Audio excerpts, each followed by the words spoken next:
어느 청소년 집회 강사로 초청을 받으신 목사님이 말씀을 전하기 전에 먼저 이런 퀴즈를 냈습니다.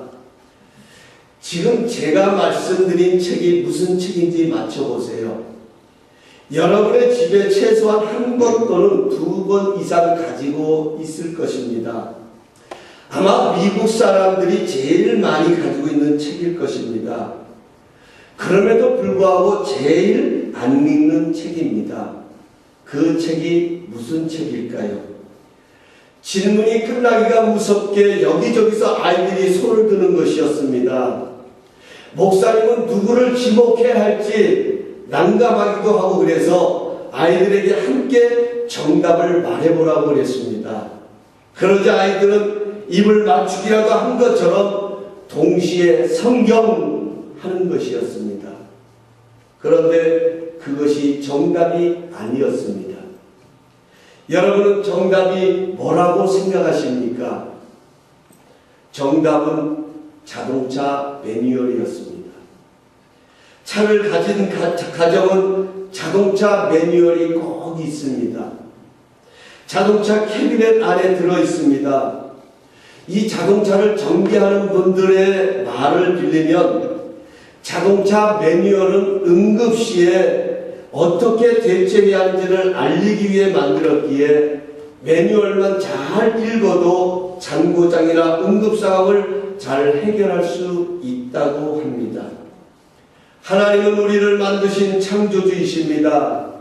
하나님은 우리 인생들을 위해 인생 매뉴얼을 만들어 주셨습니다. 그것이 바로 성경입니다. 우리는 이 하나님의 말씀인 성경을 읽고 묵상하다 보면 누리는 은혜가 있습니다. 오늘은 그 은혜가 무엇인지를 나누려고 합니다. 우리는 이 은혜를 체험해야 생기로 살아나는 부흥을 경험하게 됩니다. 우리는 이 은혜를 체험해야 은혜가 임하고 사랑이 흐르며 감사가 넘치는 축복의 삶을 살아가게 됩니다. 그럼 말씀 묵상을 통해 얻는 은혜는 무엇일까요? 첫 번째로 하나님의 간섭하시는 은혜가 있습니다. 여기 간섭이라는 말을 다르게 표현한다면 동행입니다. 간섭은 동행에 대한 더 적극적인 표현입니다. 우리 사람들은 간섭을 받는 것을 싫어합니다. 왠지 자신들에게 주어진 자유를 제한받는 것 같아 싫어합니다. 그러나 하나님의 간섭은 다릅니다. 하나님의 간섭은 누구에게나 생명이 됩니다. 하나님의 간섭은 유익이 되고 축복이 됩니다. 오늘 본문에도 예루살렘을 떠나 엠마오로 향하는 두 제자가 나옵니다. 이들은 예수님에게 일어났던 사건에 그것을 주제로 해서 대화를 나누며 엠마오로 향하여 가고 있었습니다. 자신들이 믿고 따랐던 예수는 하나님이나 사람 앞에서 부족함이 없는 능력 있는 선지자였습니다. 이스라엘을 구원하실 분으로 바라보고 그들은 그 예수를 따라갔었습니다. 그런데 이런 예수가 대제사장들과 지도자들에 의해서 사형 선고를 받고 십자가에 못 박혀 죽었습니다. 아마 여러분 중에도 기대감이 무너져 내리는 것을 경험해 보신 분들은 이 두 제자들의 심정이 어떠했을지를 짐작하실 것입니다. 한마디로 절망과 혼란 그 자체였습니다. 그런데 엎친 데 덮친 격으로 사흘이 지난 후에 몇몇 여자들로부터 더 기가 막힌 소식이 들립니다. 오늘 아침에 예수님의 무덤에 찾아갔는데 시신을 찾을 수가 없었다는 것입니다. 이 두 제자는 충격이었습니다. 그들은 길을 가면서 대화를 주고받았습니다. 정말 예수는 다시 살아나셨을까? 정말 그런 일이 가능할까? 자네는 그런 사실이 정말 믿어질까? 믿어지는가? 정말 예수님은 살아나셨을까? 서로 아마 이런 대화를 주고받으면서 궁금증을 가지고 의문을 품고 서로 대하며 길을 가고 있는데 부활하신 예수님께서 찾아오셨습니다. 그리고 그들 가운데 무슨 말을 나누고 있느냐고 그들의 대화 속에 간섭을 하셨습니다. 그들의 대화 가운데 예수님께서 끼어들으셨습니다. 여기서부터 그들의 의문과 궁금증은 풀리기를 시작했습니다. 예수님께서 율법에 있는 하나님의 말씀을 풀어주실 때에 그들의 절망과 혼란이 풀어지기를 시작했습니다. 눈이 가리고 예수인 줄 알아보지 못하던 눈이 열리기를 시작했습니다. 마치 깊은 미력 가운데 길을 찾아 헤매다가 출구를 찾은 것 같이 새로운 빛이 비춰지기를 시작했던 것입니다. 사랑하는 성도 여러분, 우리의 인생은 하나님의 간섭하심의 은혜가 있으면 풀리기를 시작하는 것입니다. 사망의 음침한 골짜기 가운데 거할지라도 해를 두려워하지 않으면 주께서 나와 함께 하시며 주의 지팡이와 막대기가 나를 안위하시기 때문에 시편 기자의 고백처럼 주님의 동행하심과 간섭하심의 은혜가 있다고 하면 우리는 얼마든지 승리하는 인생을 살아가게 되는 줄로 믿습니다. 요한복음 1장 1절은 말씀합니다. 태초에 말씀이 계시니라. 이 말씀이 하나님과 함께 계셨으니 이 말씀은 하나님이시라고 말하고 있습니다. 예수님은 어떤 분이시냐? 말씀하신 하나님이십니다. 요한복음 1장 14절은 말씀이 육신이 되어 우리 가운데 거하심에 우리가 그의 영광을 보니 아버지의 독생자의 영광이요 은혜와 진리가 충만하더라고 예수님을 소개하고 있습니다. 은혜와 진리가 충만한 예수님은 지금도 말씀으로 찾아오십니다. 지금도 말씀으로 우리를 인도하십니다. 그래서 주의 말씀은 내 발의 등이요 내 길의 빛이라고 말합니다. 말씀을 묵상하면 내게 말씀하시고 내 삶에 깊이 관여하시는 주님의 은혜를 경험하게 됩니다. 그래서 시편 1편은 복 있는 사람은 주의 율법을 주야로 묵상하는 자로라고 복 있는 사람에 대해서 결론을 내리고 있습니다. 여러분, 묵상이라고 하는 것은 깊이 생각하고 암송하는 것을 말합니다. 사람은요 생각의 영향을 받습니다. 어떤 생각이 자리를 잡느냐에 따라서 상황의 영향을 받는 것이 아니라 그 상황을 통하여 내가 어떻게 그 상황을 해석하느냐에 따라서 그 상황의 바라보는 내 생각에 영향을 받게 되어 있습니다. 말씀을 묵상하면 말씀의 영향을 받습니다. 말씀이 내게 간섭을 합니다. 시냇가에 심겨진 나무처럼 생수의 강이 되시는 예수님의 영향을 받습니다. 잎사귀가 마르지 않고 철을 따라 열매를 맺습니다. 하는 모든 일이 형통하는 은혜를 입는다라고 약속하고 있습니다. 말씀 묵상의 생활하러 우리는 주님의 간섭하심의 은혜를 입게 되는 것입니다. 우리 모두에게 이러한 형통의 은혜가 있으시길 주님의 이름으로 축원합니다. 두 번째로 말씀을 묵상하면 하나님의 음성이 크게 들리는 은혜가 있습니다. 여러분, 우리의 삶은 항상 하나님의 음성만 들리는 것이 아니라 세상의 소리도 들립니다. 우리의 마음은 항상 긍정과 희망만 머무는 것이 아니라 근심과 염려와 불평이 머물기도 합니다. 우리의 생각은 항상 선한 생각만 자리 잡는 것이 아니라 유혹과 악의 생각도 자리를 잡습니다. 결국 우리는 하나님의 평강이 우리의 생각과 마음을 지켜주셔야만 하는 것입니다. 오늘 이 본문의 제자들도 예수님이 말씀을 풀어주실 때에 마음이 뜨거워졌다라고 말하고 있습니다. 여기 뜨거워졌다라고 하는 것은 하나님의 음성이 더 크게 들렸다는 것입니다. 그 말씀이 더 가까이 다가왔다는 것입니다. 그 말씀이 내 삶 속에서 내가 궁금해하고 내가 의문을 가지고 내가 의심을 품고 가던 그 행로 속에서 그 말씀이 내게 더욱더 살아있는 말씀으로 다가왔다는 것입니다. 여러분, 하나님의 말씀은 로고스에 머물지 않습니다. 골로새서 4장 12절 말씀처럼 하나님의 말씀은 살아있고 활력이 있어 힘이 있어 좌우의 날선 날이 샌 어떤 검보다 예리하여 우리의 흉과 영과 관절과 골수를 찔러 쪼개기까지 하며 또 마음의 생각과 뜻을 판단한다고 말합니다. 하나님은 산자의 하나님이십니다. 하나님은 살아계시기 때문에 산자의 하나님이십니다. 하나님의 말씀은 살아있습니다. 그렇기 때문에 하나님의 말씀은 언제나 우리에게 현재 진행형입니다. 3000년 전에 일어났던 여리고성의 무너짐의 역사도 지금도 우리 가운데 일어나고 있는 것입니다. 왜냐하면 하나님의 말씀은 현재 진행형이기 때문입니다. 하나님은 하나님 자신을 소개하실 때에 나는 아브라함과 이삭과 야곱의 자손, 야곱의 하나님이었느니라고 소개하지 않으셨습니다. 나는 아브라함과 이삭과 야곱의 하나님이니라.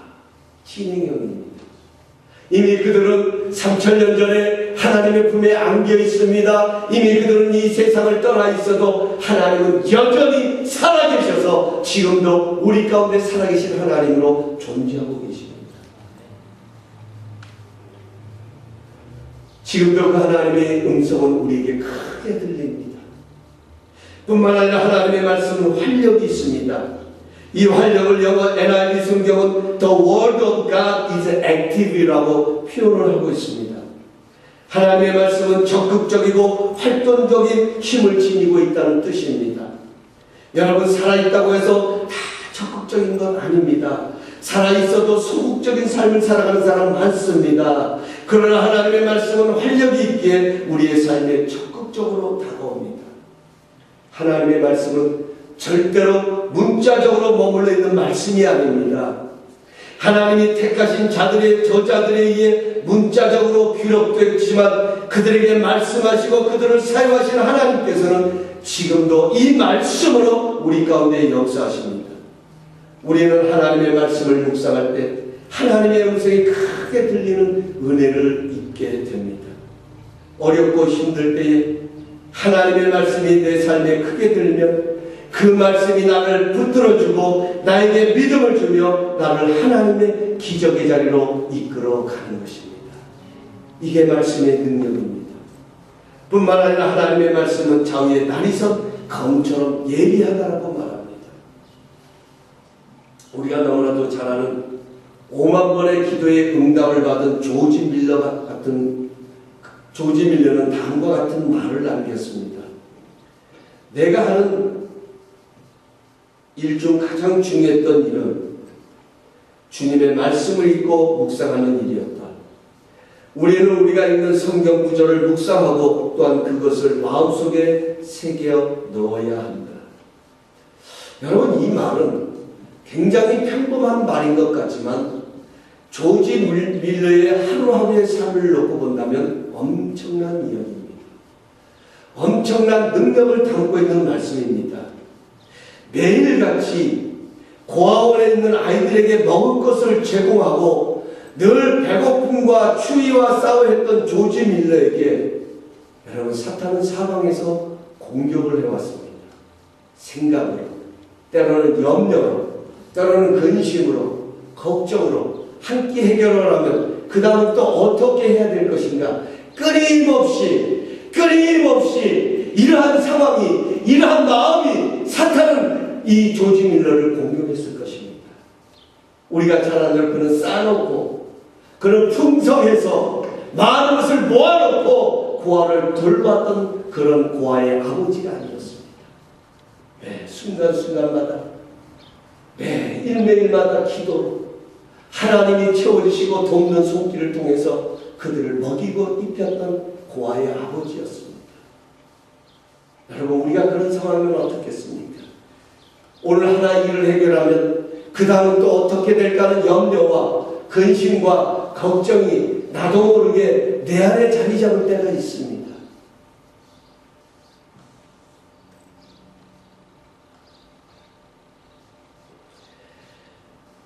사탄은 끊임없이 조지 밀러를 부정과 절망과 낙심으로 그를 주저앉게 만들려고 했습니다. 그러나 그가 5만 번 이상의 기도 응답을 받고 승리할 수 있었던 것은 매일 기도 시간에 하나님의 말씀을 읽고 암송했기 때문입니다. 그가 하나님의 말씀을 읽자 그 말씀의 예리한 칼이 자신을 향하여 공격해오는 사탄을 맞서서 싸우는 역사를 불러오게 됩니다. 내가 힘이 있어서가 아닙니다. 내가 능력이 있어서가 아닙니다. 기억하십시오. 내 안에 살아 움직여 있는 하나님의 말씀, 내가 매일같이 묵상하고 내가 매일같이 생각하고 내가 붙들었던 그 하나님의 말씀이 때로는 내가 곤고할 때에, 내가 때로는 어려운 상황 속에서 내가 넘어지고 주저앉을 수밖에 없는 그런 상황이 찾아올 때에 바로 그 말씀이 나를 지켜주고 그 말씀이 사탄의 공격에서 나를 대신하여 대적하는 역사를 불러온다는 것입니다. 이게 말씀의 위력입니다. 이것이 말씀 묵상하는 자가 누리는 은혜라는 것입니다. 그렇습니다. 오늘도 우리의 삶에는 우리를 주저앉게 만드는 사탄의 공격이 있습니다. 말씀을 묵상하고 암송할 때 그 말씀의 날이 선 검으로 공격에 맞서 싸워야 합니다. 말씀의 묵상으로 세상의 소리, 육의 소리가 큰 것이 아니라 하나님의 음성이 크게 들리는 은혜 충만한 그런 삶을 살아가야 되는 것입니다. 이것이 말씀 묵상을 통해 누리는 은혜인 것입니다. 세 번째로 은혜를 나누는 삶을 살게 됩니다. 우리가 읽었던 이 말씀에도 이 두 제자는 마음이 뜨거워지자 자기들처럼 깊은 절망과 혼란 가운데는 빠져있는 동료들을 찾아가서 주님께서 과연 살아나셨다라고 전해주었습니다. 그분이 내 행로에 함께 하셔서 떡을 떼주셨던 그 은혜들을 담대하게 그들에게 소개하고 말하고 있었습니다. 여러분, 은혜를 받은 자가 은혜를 나누게 됩니다. 말씀을 묵상하면 그 말씀이 주는 은혜가 있습니다. 그 말씀이 나를 이끌고 가는 축복이 있습니다.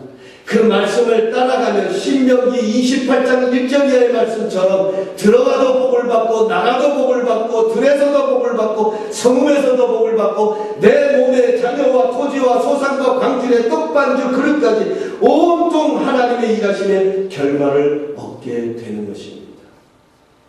결국 우리는 그 하나님을 자랑할 때가 가장 당당하고 힘이 넘치는 그런 승리의 삶을 살아가게 되는 것입니다. 그래서 저는 우리 성도님들 향하여 기도할 때마다 빼놓지 않고 하는 기도가 평생토록 하나님을 자랑하는 간증자들이 되게 하여 주옵소서. 여러분, 그렇습니다. 우리는 이것을 위하여 부르심을 받은 거예요. 여러분과 저의 가치는 바로 여기에 있는 거예요. 오늘 우리가 하나님 보시기에 힘이 좋았다라는 말씀, 그 말씀이 우리에게 축복이 되고 하나님께는 기쁨이 되어지는 것은 바로 이것을 위하여 우리의 삶을 통하여 그 하나님을 자랑하기 위해서 우리는 부르심을 받은 것입니다. 오늘 우리에게 있는 문제, 오늘 우리에게 있는 연약함, 오늘 우리에게 있는 아픔 등도 바울처럼 바울의 족한 은혜를 경험하며 약할 때가 꼭 강함이라는 간증자가 되는 것입니다. 그래서 우리에게는 고난도 의미가 있는 것입니다.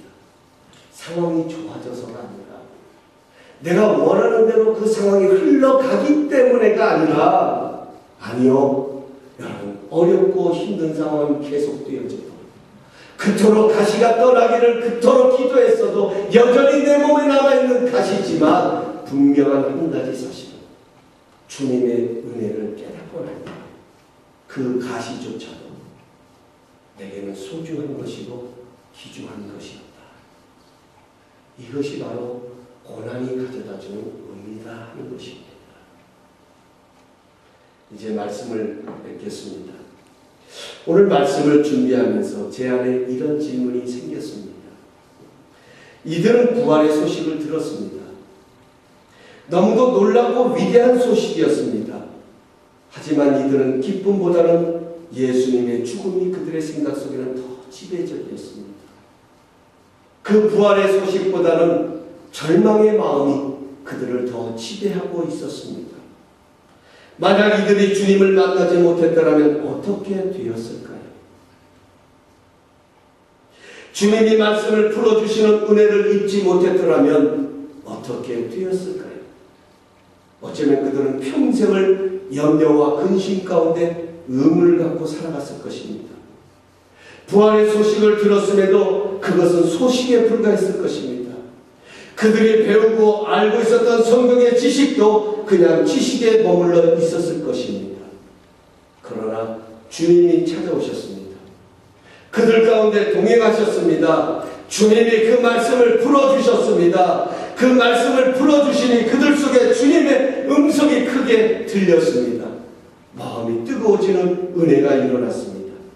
이제는 이 은혜를 나누지 않고는 견딜 수 없는 그러한 생각, 그러한 마음, 열정이 불타올라 자기의 동료들을 찾아가 그 은혜를 나누게 되었습니다.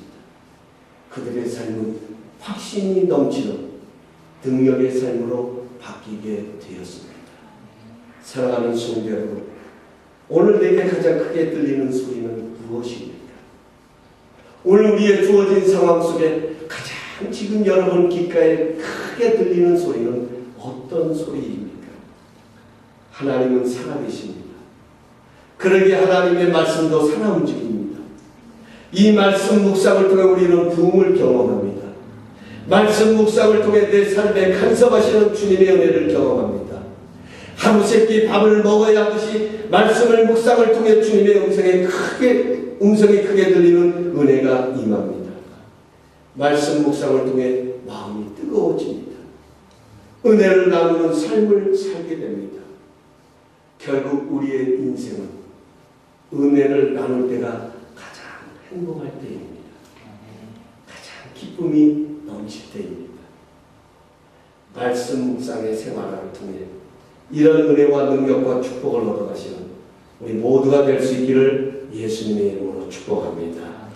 이 시간에 한번 합심해서 기도하겠습니다.